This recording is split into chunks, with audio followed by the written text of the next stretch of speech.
नमस्कार, मैं रीमा प्रसाद। क्या बांग्लादेश में एमए के स्टेटमेंट के बाद हिंदुओं पर हो रहे अत्याचार का सिलसिला रुक जाने वाला है? विदेश मंत्रालय की तरफ से ये पहली दफा मुखर होकर एक एक करके सिलसिलेवार तरीके से बताया गया है कि भारत का कोई भी दखल नहीं है, कोई भी हस्तक्षेप नहीं है जो बांग्लादेश में स्थिति इस वक्त है। लेकिन भारत सरकार अब चुप भी नहीं रहने वाली है। जैसे जैसे अत्याचार हिंदुओं पर बढ़ रहे हैं, एक के बाद एक हिंदुओं की मौत के बाद अब एमए की तरफ से कड़ा रुख स्पष्ट कर दिया गया है कि भारत सरकार उन तमाम हिंसक घटनाओं को चिन्हित कर रही है जो अंतरिम सरकार के रहते हुआ है।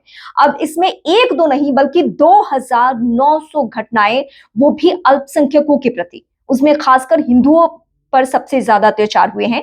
भारत सरकार ने अपने रुख के दौरान, अपने स्टेटमेंट के दौरान ये स्पष्ट कर दिया कि तारिक रहमान का बांग्लादेश में 17 साल बाद वापसी, ये वहां का मसला हो सकता है, इसमें भारत सरकार का कोई हस्तक्षेप नहीं है। भारत सरकार तो वहां पे चाहती है कि निष्पक्ष तरीके से चुनाव हो, जो फरवरी महीने में होने वाला है। लेकिन जो लोग अत्याचार कर रहे हैं, जो जुल्म ढा रहे हैं हिंदुओं के ऊपर, उन्हें कानून के दायरे में लाया जाएगा। ये भारत सरकार ने स्पष्ट कर दिया है, क्योंकि बीते हफ्ते जो हिंदुओं को लेकर माहौल बना, जो अल्पसंख्यकों पर बारी बारी से अत्याचार हुआ, या भारत सरकार को बार बार इस पूरे मसले में घसीटा गया, या हर वहां के घटनाक्रम को लेकर भारत सरकार को जिम्मेदार ठहराया गया, उसके बाद एमईए ने स्पष्ट कर दिया, यानी भारत के विदेश मंत्रालय ने स्पष्ट कर दिया है कि भारत सरकार का कहीं कोई दखल नहीं है। लेकिन हाँ, हिंदुओं के ऊपर अगर यह अत्याचार का सिलसिला नहीं रुका, नहीं थमा, तो भारत सरकार एक्शन के लिए तैयार है। भारत सरकार उस तरीके से कदम उठाएगी और जो भी लोग दोषी होंगे उनको कानून के दायरे में लाया जाएगा। भारत सरकार आखिर क्यों नाराज है? दो घटनाओं का जिक्र मैं आपके सामने कर देती हूँ। दीपू चंद्र वो पहला शख्स जिसे मॉब लिंचिंग का शिकार बनाया गया, वो पुलिस कस्टडी में था। इसकी तस्वीरें पूरे सोशल मीडिया पर है और दुनिया ने देखी है ये तस्वीरें, जहां पुलिस कस्टडी से छुड़ाकर उसकी जान ली गई, पीट पीट कर उसकी जान ली गई और कहा गया कि इस निंदा का आरोप है।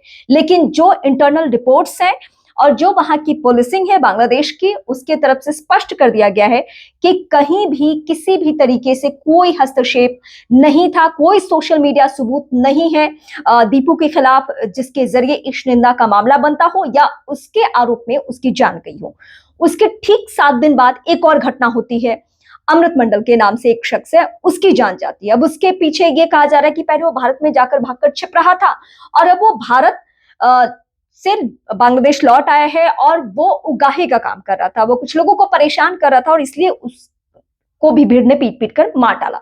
और उसके बाद एमए ने अपना रुख स्पष्ट कर दिया है कि अब इसके बाद की घटनाओं को किसी भी सूरत में नहीं बर्दाश्त किया जाएगा, यहां तक कि इस घटना को भी नहीं बर्दाश्त किया जाना है। और भारत सरकार ने सिलसिलेवार तरीके से अपना रुख स्पष्ट कर दिया है, चाहे वो शेख हसीना को लेकर हो या फिर तारिक रहमान का बांग्लादेश में 17 साल बाद वापसी, या उनका चुनावी माहौल में पूरी तरीके से रम जाना, या जिस तरीके से उन्होंने स्टेटमेंट दिया है आई हैव अ प्लान।